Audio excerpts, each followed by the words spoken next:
Hey guys! In today's video, I'll be talking about how to make your own Minecraft series. Here on the screen, you'll see timestamps for today's video. Feel free to use them to help navigate or check out the description to click on them. I just recently wrapped up my first ever series, Ember Song. This is my first time completely producing a Minecraft series, and I learned so much from it. I'll be sharing my process for Season 1, since it's changing for Season 2, and tips I wish I knew when I first started. This video is part 1, so I'll be talking about writing your series and the pre-production process. So let's get started. To start off, what is pre-production? This is the stage of the creative process where you do all the planning before filming starts. Part of this process is writing. There are many different ways to write your story, but here are a few pointers to consider when you start. First, consider your world. What genre is your story going to be? Fantasy, romance, horror? This element may influence the world your story takes place in. If it's fantasy, your world may be medieval inspired, for example. If there's magic involved, make sure to establish world building that explains the mechanics of your world. Next, your protagonist or protagonists, plural. Who is or who are the main characters of your story? What's their conflict? What's the main story arc being told? One way to help with this is by creating a pitch or a snapshot of your story. This is essentially your story summarized, or how you would pitch it to other people. There are a bunch of different writing techniques like save the cat, or the general climax, resolution, conflict structure that you may see online. I put some examples on the screen for you to look at, but either way, I find it helpful if you don't know how to go about writing your story, using one of these to help do it. Once you have your overarching information, now it's time for details. Start giving your characters life. This is their personality, their established relationships, their character dynamics with others, and how they plan to change in the story, and so much more. Another thing to mention is also physical features, as these will come into play a bit later as well.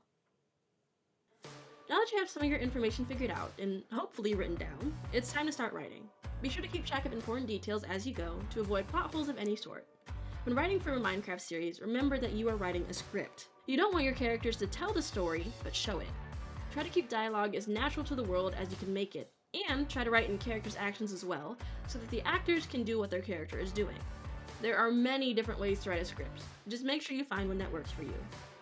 For my series, I wrote a map to describe the entire season at the start, then worked with my writers to create episodes around this.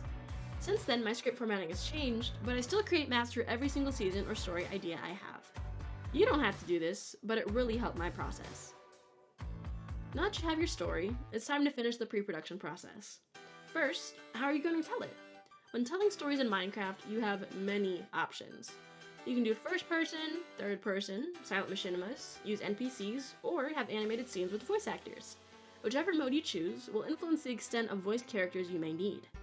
When casting, I personally like to use castingcallclub.com to find my VAs, or voice actors. There are plenty of tutorials online on how to navigate CCC or create a project. For my creative process for Season 1 and 2, I was very open-minded on the type of voice I wanted. So I indicated the way lines should be read so I could gauge an audition's vocal and emotional range and picked off that. However, for a new series, I would have a much more detailed character description to make the selection process easier. While those auditions are coming in, there are a few other things you need to figure out. One is your sets, or worlds. You have a couple of options here. Number 1 is to find maps online. I primarily did this for Season 1, you can see some of the credits in some early episodes, and honestly, most of the episodes for Season 1. Number 2 is to build your own. I didn't do this fully organically, but I did do this for some elements you see in Season 1. For example, the small village houses I made with World Edit and the Create mod in this episode. There's a lot of helpful building mods, but you can also build in vanilla. I'll get more into mods in the next part. The final option is paying for custom builds online, or just finding builders willing to create your ideas. For Season 2, I have some amazing builders on our team, and I'm really personally enjoying this option because it's much easier to transfer the exact ideas I have in my head into Minecraft, instead of scouring online for a map that kind of fits, or spending hours myself trying to build when my build level isn't as high as some others. Next up is skins. You can find skins online, leave them as is, edit them, create your own, or find someone who can make a skin for you. There are plenty of options. There are online resources to create or find skins as well, so I personally don't think this step is super difficult.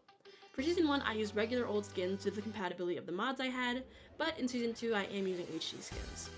The main thing I did for Season 1 was finding skins online, editing them to fit the character I want, or just trying to find a skin that already fit the character and only needed none or slight modifications. The final thing I would consider is the type of mods you're using and what resources you'll need to tell your story.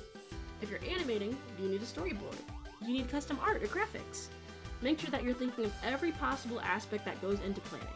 That way, you aren't blindsided later down the road and scrambling to get something done. The last thing I want to personally recommend for this stage is getting a team of some sort. Sure, you can do everything on your own, but personally, even though I wasn't solo writing or voice acting Season 1, I found solo recording and editing exhausting after a while.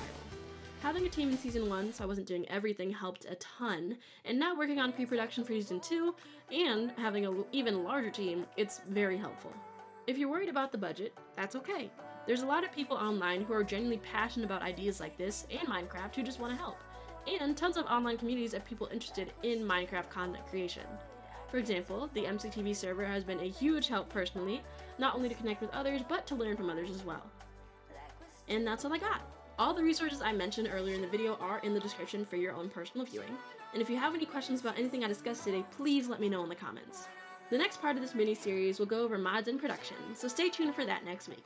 See ya!